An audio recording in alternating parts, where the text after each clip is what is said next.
ഒരു മെഴുകുതിരി പോലെ സ്വയം ഒരുകിക്കൊണ്ട് നമ്മുടെയൊക്കെ ജീവിതങ്ങളിലേക്ക് പ്രകാശം പരത്താനായി മാത്രം ജീവിക്കുന്ന ഋഷി പാരമ്പര്യം പിന്തുടരുന്ന മഹാതപസ്വിയും പരമഗുരുവും പ്രത്യക്ഷ ദൈവവുമായ അന്ത്യശരണം ദക്ഷിണേശ്വര ഭഗവാൻ ഗുരുബാബയുടെ പ്രബോധനം ആസ്പദമാക്കിയാണ് ഈ വീഡിയോ.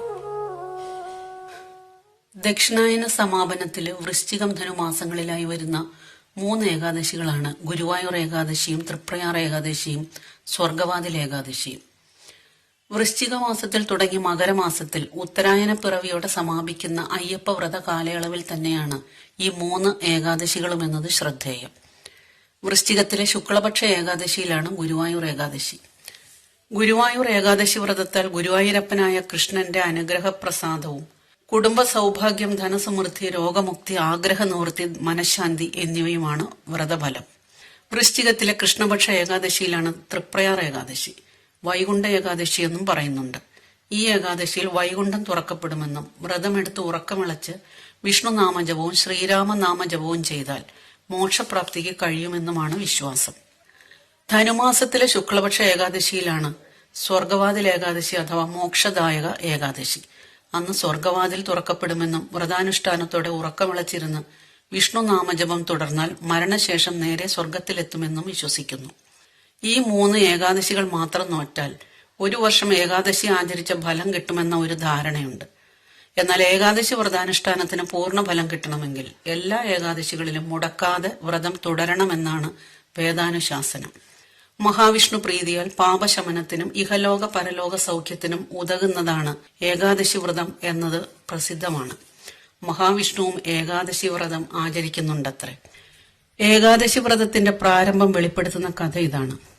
താലജംഘൻ എന്ന അസുരന്റെ പുത്രനായ മുരൻ കഠിന തപസ് ചെയ്ത് അനുപമ വരങ്ങൾ നേടി അജയ്യനായി. ദേവന്മാരെയും ദേവേന്ദ്രനെയും തോൽപ്പിച്ച് സ്വർഗം കൈയടക്കി. മഹാവിഷ്ണു സവിധത്തിലെത്തി സങ്കടം ഉണർത്തിച്ച ദേവന്മാർക്ക് ആവോളം ദിവ്യായുധങ്ങൾ നൽകി മുരാസുരനെ നേരിടാൻ മഹാവിഷ്ണുവും അവർക്കൊപ്പം സ്വർഗലോകത്തെത്തി. സുദർശന ചക്രത്താലും മുരാസുരനെ തോൽപ്പിക്കാനാവാതായപ്പോൾ മഹാവിഷ്ണു ബദരി ആശ്രമത്തിലെ സിംഹവതി ഗുഹയിലെത്തി യോഗനിദ്രയിലാണ്ടു. പിന്തുടർന്നെത്തിയ മുരാസുരൻ മഹാവിഷ്ണുവിനെ വധിക്കാനൊരുങ്ങവേ തേജസ്സുറ്റ ഒരു സ്ത്രീരൂപം മഹാവിഷ്ണുവിന്റെ തിരുശരീരത്തിൽ നിന്നും ആവിർഭവിച്ച് മുരാസുരനെ ഭസ്മമാക്കി. മാർഗശീർഷക ഏകാദശിയായിരുന്നു അന്ന്. വിഷ്ണുവിന്റെ തിരുശരീരത്തിൽ നിന്നും ആവിർഭവിച്ച ഏകാദശി ദേവിയുടെ ആഗ്രഹപ്രകാരം മഹാവിഷ്ണു അന്നു മുതൽ ഏകാദശി വ്രതം അനുഷ്ഠിക്കാൻ തുടങ്ങി. ശരിയായ ഏകാദശി വ്രതം എങ്ങനെയാണ്? വാവു കഴിഞ്ഞു വരുന്ന 10, 11, 12 തിഥികളിലാണ് വ്രതം അനുഷ്ഠിക്കേണ്ടത്. ഏകാദശി 11ാമത് തിഥിയാണ്. തലേന്ന് വരുന്ന 10ാമത് തിഥിയായ ദശമിയിലും പിറ്റേന്ന് വരുന്ന 12ാമത് തിഥിയായ ദ്വാദശിയിലും ഒരിക്കൽ എന്ന ഭക്ഷണ നിയന്ത്രണവും മധ്യേ വരുന്ന ഏകാദശിയിൽ പൂർണ്ണ ഉപവാസവുമാണ് വേണ്ടത്. ഒരിക്കൽ എന്നാൽ ഒരു നേരം മാത്രം ഭക്ഷണവും ജലപാനവും. പൂർണ്ണ ഉപവാസം എന്നാൽ ജലപാനം പോലുമില്ലാത്ത ഉപവാസം, നിർജ്ജല ഉപവാസം. ഈ 3 തിഥികളിലും കോപലോഭാദികളും ദുർജന സംഘവും മത്സ്യമാംസ ഭക്ഷണവും പകലുറക്കവും മൈഥുനവും അരുതെന്നുമുണ്ട്. സദാ മഹാവിഷ്ണു സ്മരണയോടെ നാമം ജപിക്കണം. കഴിയുന്ന പക്ഷം മൗനവ്രതവും എടുത്ത് മനസാ നാമജപം. ഇങ്ങനെ ഏകാദശി ആചരിക്കണമെന്നാണ് ഏകാദശി ദേവി അരുളി ചെയ്തത്.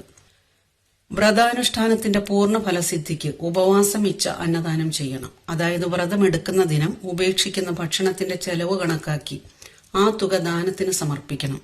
ഇതേ രീതിയിൽ ഉപവസിക്കുന്ന ആത്മീയ സന്നിധി മുഖേന വേണം ദാനസമർപ്പണം. ഒരു മാസത്തിൽ 2 പക്ഷം, കറുത്ത പക്ഷം അഥവാ കൃഷ്ണപക്ഷവും വെളുത്ത പക്ഷം അഥവാ ശുക്ലപക്ഷവും. അമാവാസി കഴിഞ്ഞ് പൗർണമി വരെ ചന്ദ്രൻ തെളിഞ്ഞു വരുന്ന പക്ഷമാണ് വെളുത്ത പക്ഷം അഥവാ ശുക്ലപക്ഷം. പൗർണമി കഴിഞ്ഞ് അമാവാസി വരെ ചന്ദ്രൻ മറയുന്ന ഇരുണ്ടുവരുന്ന പക്ഷമാണ് കറുത്ത പക്ഷം അഥവാ കൃഷ്ണപക്ഷം. ഒരു വാവിന് പിറ്റേന്ന് പ്രഥമ അഥവാ പ്രതിപദം മുതൽ അടുത്ത വാവിന് തലേന്ന് ചതുർദശി വരെ 14 തിഥികളാണുള്ളത്. ഇതിൽ 10, 11, 12 തിഥികളാണ് യഥാക്രമം ദശമിയും ഏകാദശിയും ദ്വാദശിയും. അങ്ങനെ ഒരു മാസത്തിൽ കറുത്ത പക്ഷത്തിലും വെളുത്ത പക്ഷത്തിലുമായി 2 വീതം ഒരു വർഷത്തിൽ 24 ഏകാദശികളാണ് പതിവായുള്ള സ്ഥിരം ഏകാദശികൾ. എന്നാൽ 32 ചാന്ദ്രവർഷം കൂടുമ്പോൾ വരുന്ന അധിമാസത്തിൽ പരമ ഏകാദശി, പത്മിനി ഏകാദശി എന്നിങ്ങനെ 2 ഏകാദശി വേറെയുമുണ്ട്. ഏകാദശി വ്രതമാഹാത്മ്യം വെളിപ്പെടുത്തുന്ന ഒട്ടേറെ കഥകളും പരാമർശങ്ങളും പുരാണങ്ങളിലും ദേവീഭാഗവതത്തിലും മഹാഭാരതത്തിലുമുണ്ട്. പാപനാശിനിയായ ഏകാദശി വ്രതം വ്രതങ്ങളിലെ രാജ്ഞി എന്നും അനന്തപുണ്യം ഏകാദശി സ്നാനം എന്നും വിശേഷണങ്ങളുണ്ട്. ഏകാദശം എന്നാൽ 11, ഏകം എന്നാൽ 1, ദശം എന്നാൽ 10, 1 + 10 11. 11ാമത് തിഥിയായ ഏകാദശിയിലെ വ്രതം ഏകാദശേന്ദ്രിയങ്ങൾ ശുദ്ധീകരിക്കപ്പെടുന്നതിനും ഉപകരിക്കുന്നതാണത്രേ. ശ്രോത്രം, ത്വക്ക്, ചക്ഷുസ്, ജിഹ്വ, ഘ്രാണം എന്നീ 5 ജ്ഞാനേന്ദ്രിയങ്ങളും വാക്ക്, പാണി, പാദം, പായു, ഉപസ്ഥം എന്നീ 5 കർമ്മേന്ദ്രിയങ്ങളും മനസ്സും ചേർന്ന 11 ഇന്ദ്രിയങ്ങൾക്കും സൂര്യൻ, ദിക്പാലകർ, വായു, വരുണൻ, അശ്വിനി ദേവകൾ, അഗ്നി, ഇന്ദ്രൻ, ഉപേന്ദ്രൻ, മിത്രൻ, പ്രജാപതി, ചന്ദ്രൻ എന്നീ അധിദേവതകളുണ്ട്. ഏകാദശി മുടങ്ങാതെ അനുഷ്ഠിക്കുന്നവർക്ക് ഈ പരിരക്ഷാ ദേവതകളുടെ ദിവ്യാനുഗ്രഹത്തിനും ഏകാദശേന്ദ്രിയങ്ങളെ അധീനപ്പെടുത്താനും ഏതുവിധ ദുർഗതികളിൽ നിന്നും മോചനം നേടാനുമാവും.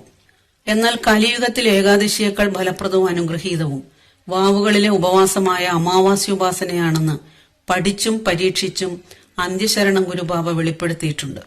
അമാവാസ്യോപാസന അനുഷ്ഠിക്കുന്നവർ ഏകാദശികളിൽ മാത്രം വ്രതമെടുത്താൽ മതിയാകും. ഏകാദശി വ്രതാചരണം സംബന്ധിച്ച് പല തെറ്റിദ്ധാരണകളും നിലവിലുണ്ട്.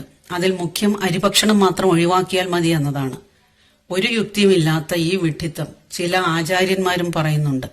ഭക്ഷണത്തിലെ ഒറ്റപ്പെടലാണ്, ഏതുവിധ ഭക്ഷണവും ഒഴിവാക്കലാണ് ഏകാദശി വ്രതം എന്നിരിക്കെ ഒരു ചെറു ത്യാഗത്തിന് പോലും തയ്യാറല്ലാത്ത ആരൊക്കെയോ കൽപ്പിച്ചുണ്ടാക്കിയതാവണം ഏകാദശിയിൽ അരിഭക്ഷണം മാത്രം ഒഴിവാക്കിയാൽ മതിയെന്നത്. ഭക്ഷണം എന്നാൽ അരിഭക്ഷണം മാത്രമാണോ? എങ്കിൽ അരിഭക്ഷണം കഴിക്കാത്ത പ്രമേഹ രോഗികളും അന്യദേശക്കാരുമെല്ലാം നിത്യ ഏകാദശി വ്രതക്കാരാണെന്ന് പറയേണ്ടി വരില്ലേ? വിഷ്ണു ക്ഷേത്രങ്ങളിലും ശ്രീകൃഷ്ണ ക്ഷേത്രങ്ങളിലും അരി ഒഴിവാക്കി ഗോതമ്പും മറ്റു ധാന്യങ്ങളും കിഴങ്ങുകളും മറ്റും പാചകം ചെയ്ത് ഏകാദശി ഊട്ട് എന്ന വേദവിരുദ്ധ പാപകർമ്മവും തുടങ്ങിയിരിക്കുന്നു. അന്ന് പാചകം പാടില്ലെന്നിരിക്കെ പൂർണ്ണ ഉപവാസം അനുഷ്ഠിക്കുന്ന ദേവനെ വെറും നോക്കുകുത്തിയാക്കി വെച്ചു നിവേദ്യവും അരി ഒഴിവാക്കിയുള്ള സദ്യയുമേകി ഏകാദശി വ്രതത്തെ അധാർമികമാക്കുന്നു. പോരാഞ്ഞ് ഏകാദശി ഉത്സവവും തുടങ്ങിയിട്ടുണ്ട്. ഏകാദശിയിൽ പൂർണ്ണ ഉപവാസത്തോടെ ക്ഷേത്രത്തിലെത്തുന്ന ഭക്തർക്ക് മൗനമായിരുന്ന് ഭജിക്കാനായി ഭക്തി നിർഭരവും നിശബ്ദവുമായ അന്തരീക്ഷം നിലനിർത്തേണ്ടതിനു പകരം ശബ്ദ കോലാഹലങ്ങളോടെയും വിളക്കാഘോഷത്തോടെയും സദ്യയോടെയും ഏകാദശി ആഘോഷിക്കുന്ന അവിവേകത്തിന് കുടപിടിക്കാനും കൂട്ടുനിൽക്കാനും ഉന്നതസ്ഥരും രംഗത്തുണ്ട്. ക്ഷേത്രഭരണക്കാരും പുരോഹിതരും ഭരണാധിപരും പരമനീതിന്യായ സംരക്ഷകരും നിയമപാലകരും മറ്റും അടങ്ങുന്ന വലിയൊരു സംഘം തന്നെ ഈ പാപകർമ്മത്തിൽ ഉത്സാഹത്തോടെ പങ്കെടുത്ത് പരമ്പരകളെയും പാപത്തിലേക്ക് തള്ളിവിടുന്നുണ്ട്. ഞാൻ ചെയ്യുന്ന ഈ പാപകർമ്മത്തിന്റെ ഈശ്വര നിന്ദയുടെ ഫലം എന്റെ സന്തതി പരമ്പരകളുടെ മേലും പതിച്ചോട്ടെ എന്ന് പറയാതെ പറയുന്ന അവിവേകികളും സ്വാർത്ഥരുമായ ഇക്കൂട്ടർ സാധാരണക്കാരായ ഭക്തജനങ്ങളെയും വഴിതെറ്റിക്കുന്നു. സഹികെട്ട് മഹാവിഷ്ണു ഇത്തരം ക്ഷേത്രങ്ങൾ വിട്ടുപോകാനാണ് സാധ്യത. കൃത്യമായി അനുഷ്ഠിച്ചാൽ 7 ജന്മങ്ങളിലെ പാപങ്ങൾ പോലും ശമിപ്പിക്കുന്ന സർവ്വപാപകരവും പുണ്യപ്രദായകവുമായ ഏകാദശി വ്രതം ഇങ്ങനെ വികലവും പാപപ്രദായകവുമാക്കി പ്രചരിപ്പിക്കുന്നവർ ഒരുവിധ മാപ്പും അർഹിക്കുന്നില്ല എന്ന് തന്നെ പറയേണ്ടി വരും. ക്ഷേത്ര ഭരണസമിതിക്കാരോ ജീവനക്കാരോ തന്ത്രിയോ മേൽശാന്തിയോ ആരെങ്കിലും ഏകാദശി വ്രതം ഉപവാസത്തോടെ അനുഷ്ഠിക്കുന്നുണ്ടോ? അപൂർവം ചില ക്ഷേത്രങ്ങൾ നിവേദ്യമൊന്നും ഒരുക്കാതെ ആഘോഷങ്ങളും ശബ്ദ കോലാഹലങ്ങളും ഇല്ലാതെ ഇപ്പോഴും ഏകാദശി ആചരിക്കുന്നു എന്നതിൽ കുറഞ്ഞൊന്ന് ആശ്വസിക്കാം. മറ്റേതെങ്കിലും മതക്കാർ അവരുടെ വ്രതദിനങ്ങൾ ഇങ്ങനെ ഉത്സവമായി ആഘോഷിക്കുന്നുണ്ടോ എന്നൊന്ന് തിരക്കി നോക്കുക. അന്ധകാര പ്രാന്തകത്തിൽ അന്ധരെ അന്ധർ നയിക്കുന്നു എന്ന ചൊല്ലിനൊപ്പം മഹാകവി കുമാരനാശാന്റെ വരികൾ ചേർക്കാം. ഇന്നലെ ചെയ്തോരബദ്ധം മൂഢർക്ക് ഇന്നത്തെ ആചാരമാവാം, നാളത്തെ ശാസ്ത്രമതാകാം അതിൽ മൂളായിക സമ്മതം രാജൻ. ഇത് യഥാർത്ഥ ഏകാദശി വ്രതം കൃത്യമായി പാലിക്കുകയും ഉപദേശിക്കുകയും ചെയ്യേണ്ടവർക്കുള്ള മുന്നറിയിപ്പാണ്. സത്യം തിരിച്ചറിഞ്ഞ് ഏകാദശി വ്രതം അനുഗ്രഹീതമാക്കാൻ ഈ വീഡിയോ പ്രയോജനപ്പെടട്ടെ. എല്ലാവർക്കും മഹാവിഷ്ണുവിന്റെ അനുഗ്രഹത്തിനും ഇടയാകട്ടെ. നന്ദി, നമസ്കാരം.